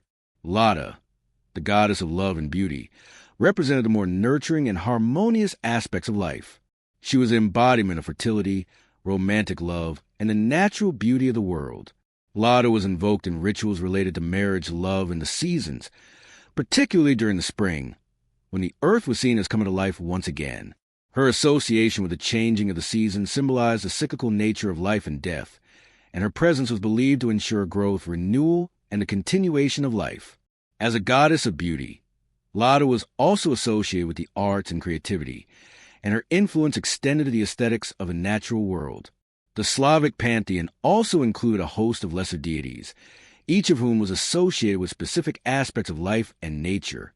These gods and spirits were worshipped in various regions, and were often tied to local customs and traditions. For example, the Morozko, or Father Frost, was a god of winter, associated with the cold and the frost. While he was feared for his ability to freeze and destroy, he also symbolized a necessary cycle of death and rebirth. The arrival of Morozko marked the end of the old year and the beginning of a new one, reflecting the idea that the harshness of winter made way for the rejuvenation of the earth in the spring. In addition to these deities, the Slavs believed in a variety of spirits that inhabited the world around them. These spirits were often tied to specific places, such as Aleshi in the forest or the Domovoy in the home. These spirits were believed to have the power to protect or harm, depending on how they were treated. The relationship between humans and these spirits was one of mutual respect and reciprocity, as the spirits had the ability to bring either blessings or misfortune.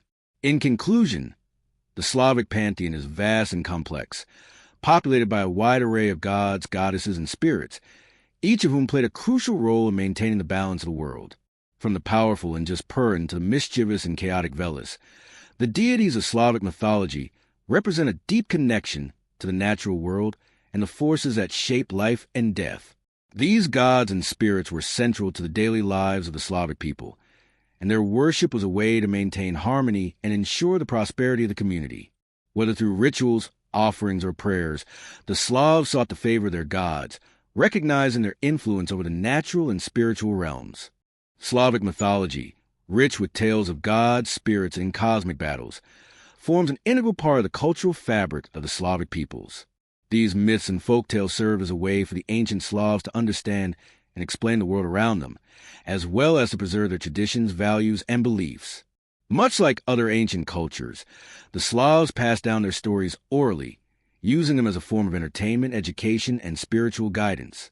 While many of these stories are no longer widely told in their original forms, they continue to influence Slavic cultures and the arts to this day.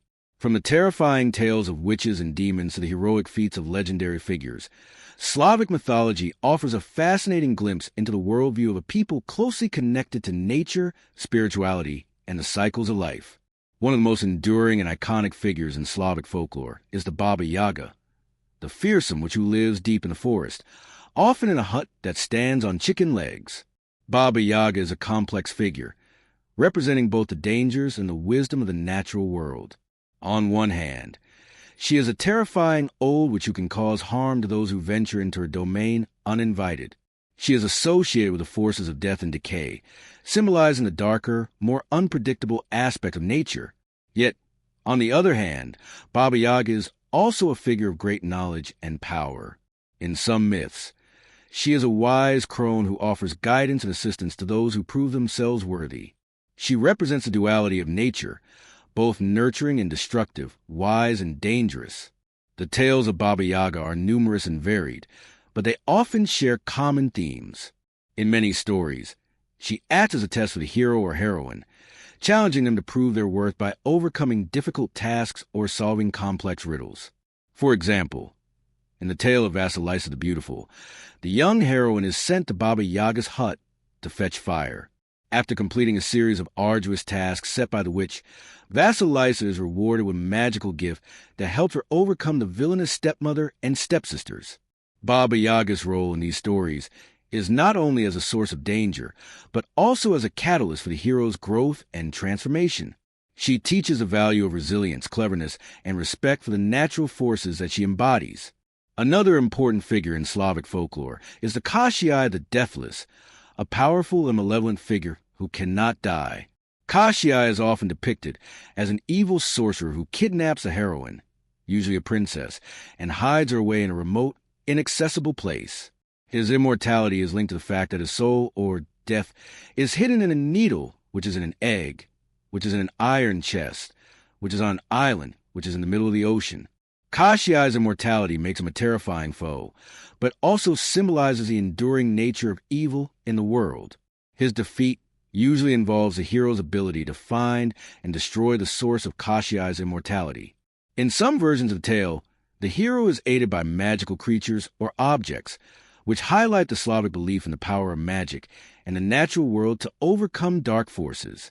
Kashii's relationship with death and immortality also reflects a Slavic view of these concepts as complex and multifaceted. While death is often seen as a natural part of life, Kashii's attempt to escape, it represents a violation of the natural order.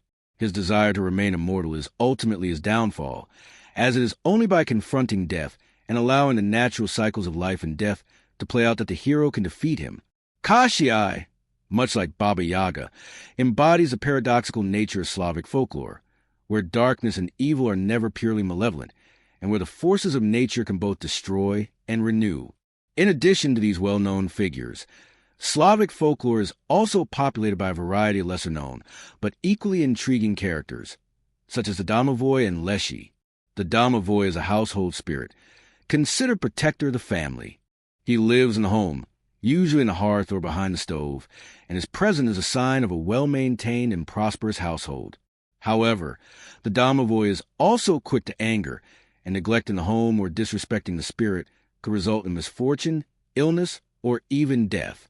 The domovoi's role in Slavic mythology highlights the importance of family and home life, as well as the belief that the spirit world is closely tied to the daily lives of the living. Similarly, the leshi, the spirit of the forest, is another important figure in Slavic mythology. The leshi is a shape-shifting spirit, often depicted as a tall man made of bark and leaves, who can assume the form of various animals or creatures. He is both a guardian of the forest and a trickster who can lead travelers astray.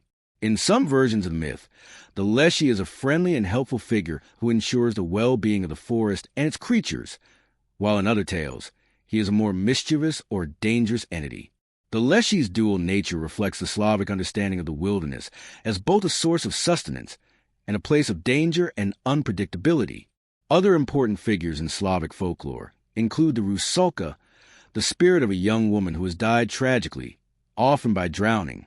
The rusalki are said to haunt lakes, rivers, and ponds, where they lure young men to their deaths with their beauty and singing voices. While they are often depicted as vengeful and malicious spirits, some stories portray them as tragic figures, representing the sorrow and untimely death of young women. The rusalki's role in Slavic mythology speaks to the power of water as both a life-giving and life-taking force, as well as the theme of unfulfilled lives and the haunting presence of the past. Slavic mythology also features a rich collection of heroic epics and legends that highlight the bravery and wisdom of legendary figures. The tales of the Dobrynya Nikitic and Ilya Muromets, two of the most famous epic heroes, are filled with grand battles, mythical creatures, and moral lessons. These heroes are often tasked with saving their kingdoms from monstrous threats or protecting the common people from evil forces. The tales of these legendary figures serve as both entertainment and moral instruction, teaching virtues such as courage, honor, and loyalty. The heroes of these epics often encounter magical creatures, divine beings, and powerful forces that test their resolve, making them larger-than-life figures who embody the ideals of the Slavic people. The presence of these myths and folk tales in Slavic culture reflects a deep connection to the natural world, the spiritual realm, and the cycles of life and death. The stories speak to the values and fears of the Slavic people, offering explanations of mysteries of life and death, as well as guidance on how to navigate the complexities of the world. Whether through the terrifying figure of Baba Yaga, the tragic fate of the rusalki, or the heroic feats of legendary figures, Slavic mythology offers a window into a worldview that is both deeply spiritual and intimately connected to the land and the forces of nature. Today, many of these myths and folk tales continue to resonate in Slavic culture.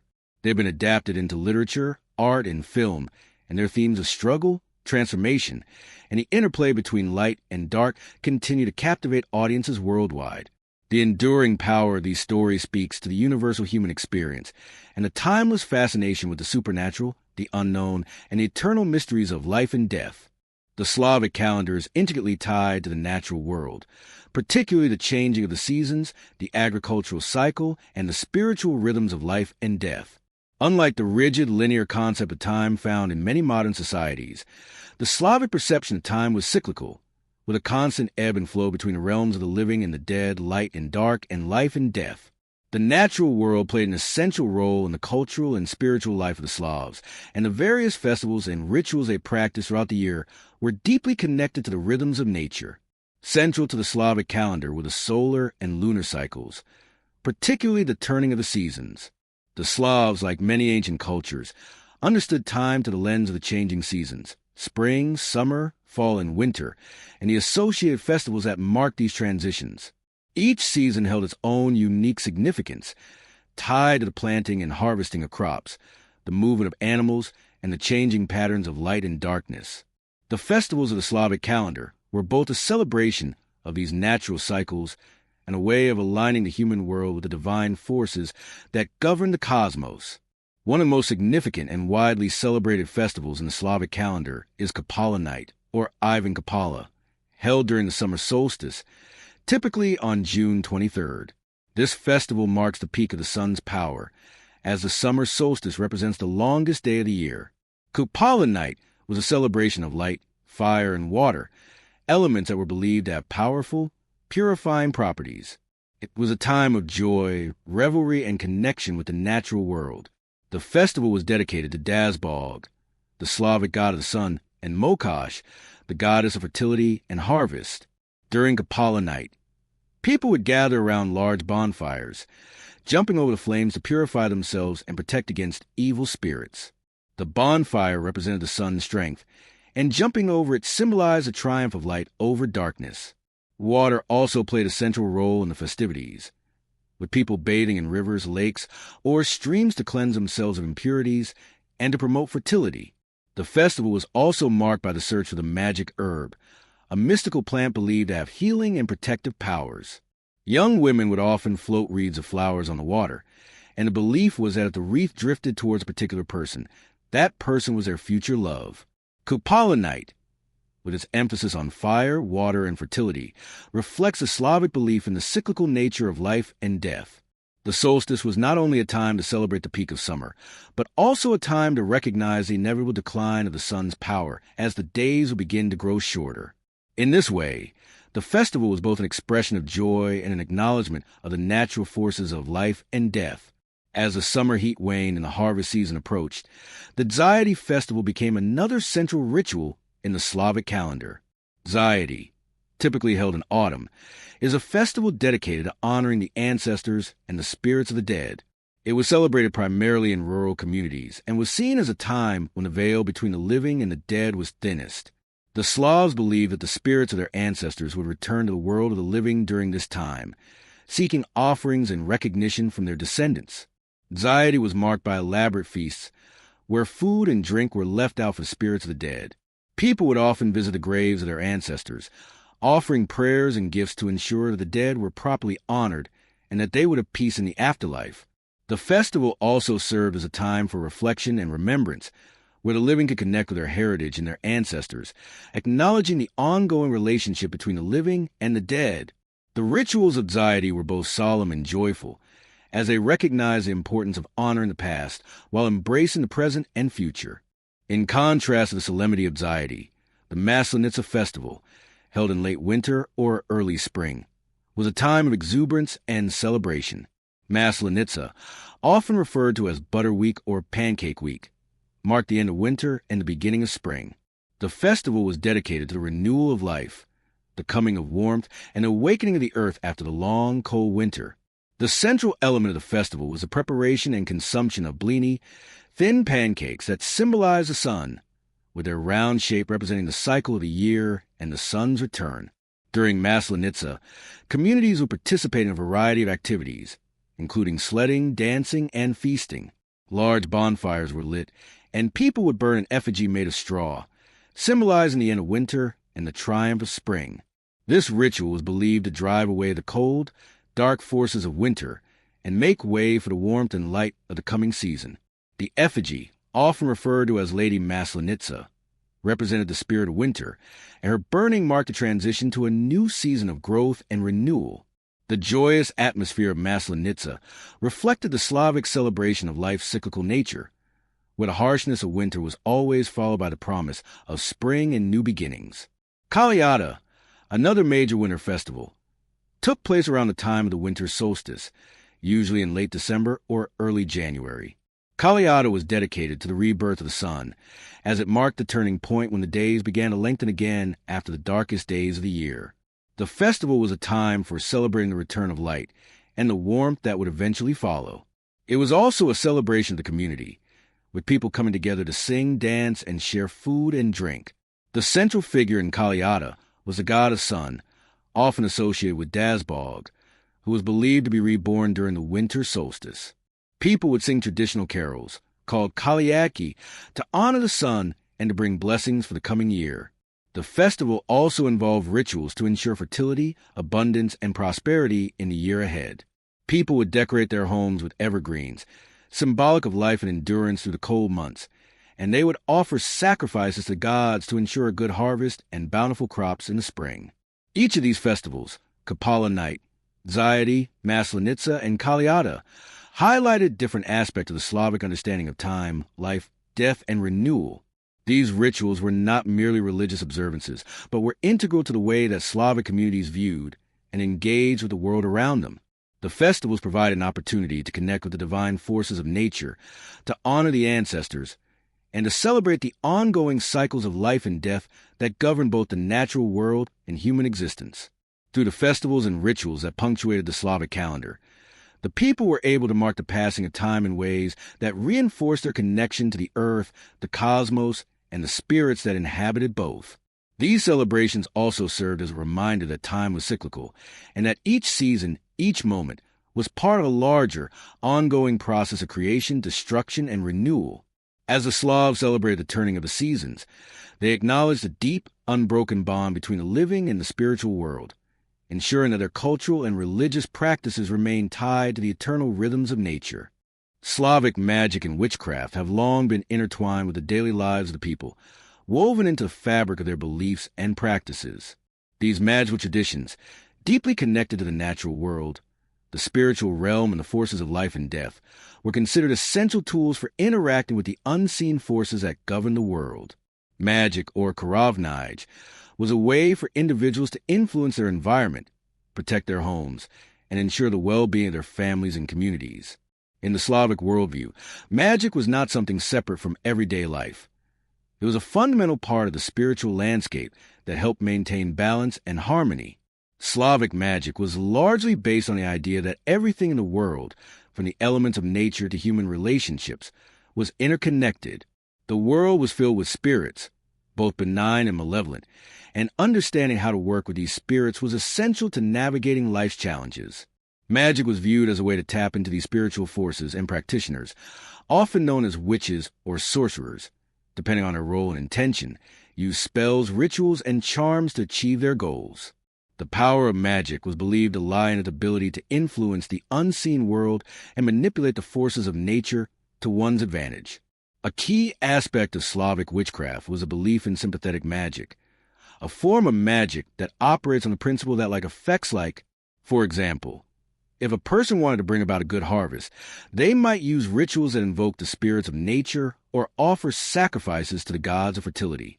Similarly, healing spells might involve the use of herbs and other natural materials believed to possess magical properties.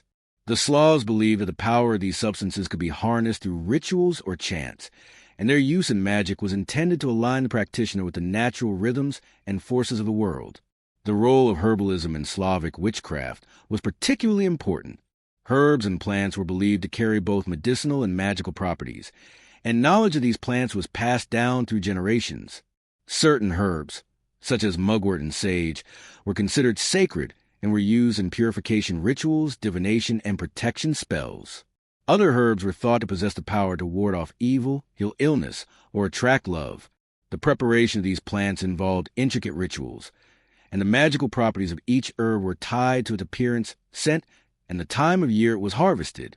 In addition to herbalism, incantations and charms played a central role in Slavic magic. These verbal spells, often passed down orally, were recited during rituals to invoke the power of the gods, spirits, or the forces of nature. The words themselves were believed to hold great power, and their repetition in a ritual setting could have transformative effects on the world. These incantations were used for a wide range of purposes, from protection against evil spirits to the enhancement of crops, the prevention of illness, or the finding of lost objects. The effectiveness of a spell or charm was often tied to practitioners' knowledge, intent, and connection to the spiritual forces they invoked. Divination was another key practice in Slavic magic. The act of seeking guidance from the spiritual world was an important aspect of Slavic life, and many magical traditions revolved around methods of predicting the future or gaining insight into unseen matters. Divination could take many forms, from reading the movement of the stars to interpreting the patterns made by thrown objects, such as bones or stones. One of the most common forms of divination in Slavic tradition was runes, symbols believed to hold magical and prophetic powers. Runes were often carved into stones, wood, or metal, and used in rituals to gain insight into personal or communal affairs. A more common form of divination involved dream interpretation. Slavic people believed that dreams were a direct communication from the spirit world, and many rituals were designed to help individuals understand the meanings behind their dreams. Certain dreams, like the appearance of animals or spirits, were seen as messages from the ancestors or gods, while others were believed to be warnings about future events. The interpretation of dreams was considered a sacred art, and the ability to understand the hidden meanings in dreams was highly valued in Slavic society. Rituals were central to Slavic magic, and they were often tied to important moments in the agricultural calendar or life events, such as birth, marriage, or death. These rituals could involve prayers, sacrifices, offerings, and the recitation of charms or spells. At times, magical rituals were performed by professional sorcerers or witches who held specialized knowledge, but they were also commonly performed by individuals in the home or community. For example, during the harvest season, rituals were performed to ensure a bountiful crop, and these rituals could involve offerings of bread, milk, or other foodstuffs to the spirits of the land or the gods of fertility. One of the most important rituals in Slavic witchcraft was the winter solstice celebration, which marked the rebirth of the sun. This was a time of renewal and transformation, when people would perform cleansing rituals to purify themselves and their homes from the dark forces of winter. The winter solstice was also an occasion for invoking protective spirits and gods to ensure safety through the harsh winter months. During this time, special talismans and charms were created to protect the home from evil spirits, illness, and misfortune. The domovoi, a household spirit, was believed to be the guardian of the home, and rituals to honor and appease the domovoi were a key part of Slavic magical practice. The domovoi was considered a protector of the family and home, and neglecting or disrespecting the spirit could lead to misfortune, illness, or even death. People would leave small offerings of bread or milk at the hearth or in the corners of their homes, as these were believed to be the places where the domovoi resided. In return, the domovoi would protect the home and ensure the well-being of the family. In addition to protective magic of the domovoi, the Slavs also believed in the existence of malevolent spirits and dark magic, which could be used to cause harm or misfortune. Witches and sorcerers who were believed to have the ability to control these dark forces were often feared and shunned by society. Voodoo-like practices and curses were believed to be a way to manipulate the fate of others, causing illness, bad luck, or even death. These dark arts were seen as a violation of the natural order and were often associated with evil spirits, demons, or the restless dead. Many of the legends surrounding Baba Yaga involve her use of dark magic, including curses and death spells, which further illustrate the duality of Slavic witchcraft, its ability to heal and protect, but also to harm and destroy. The concept of witch trials also existed in Slavic culture, particularly as Christianity began to spread through Slavic lands. The spread of Christianity often led to the persecution of practitioners of pagan and folk traditions, and many women and sometimes men were accused of witchcraft. These witch trials were marked by fear, superstition, and a desire to suppress indigenous beliefs. Some witches were believed to have the power to curse the crops, bring about bad weather, or summon dangerous spirits, and these powers were often attributed to the intervention of the devil or other evil forces. The legacy of these trials continues to influence the portrayal of witches and sorcery in modern Slavic culture. In conclusion, Slavic magic and witchcraft were deeply embedded in the culture, spirituality, and everyday life of the Slavic people. These practices were not seen as separate from ordinary life, but as essential components of a worldview that sought to interact with the forces of nature and the spirit world. Magic was a tool for achieving practical goals, such as ensuring good health, fertility, and protection, while also maintaining balance and harmony with the natural and spiritual realms. Through the use of herbalism, incantations, charms, and rituals, the Slavs believed they could influence their environment and shape their destinies, and these magical traditions remain an important part of Slavic folklore and culture today. The heroic epics of Slavic mythology are filled with legendary figures whose valor, wisdom, and strength embodied the ideals of their people. These heroes are more than just characters and stories. They represent the virtues, struggles, and triumphs of the Slavic spirit. The tales of these figures, passed down through generations, serve not only as entertainment but as a moral guide for the community. The heroes of Slavic folklore are often larger-than-life figures who confront formidable challenges, battle monstrous creatures, and stand as protectors of their lands and people. Through their deeds, they uphold the values of courage, honor, and self-sacrifice, offering timeless lessons for future generations. One of the most famous of these legendary figures is Ilya Muromets, a hero whose story has transcended centuries and is still well known in Slavic culture today. Ilya's tale is one of strength, resilience, and justice. Born a crippled child in the village of Murom, Ilya was unable to walk for many years. However, after praying for strength, he miraculously regained his health and became one of the mightiest warriors of his time. His feats include slaying dragons, defeating powerful sorcerers, and protecting his homeland from invaders. Ilya's greatest act of heroism is perhaps his battle with the fearsome Nightingale the Robber, a monstrous creature who terrorized the land by using his voice to bring down entire armies. Through his courage and strength, Ilya was able to defeat Nightingale, symbolizing the triumph of good over evil. Ilya Muromets' story is emblematic of the Slavic hero's journey, a tale of personal transformation and moral responsibility.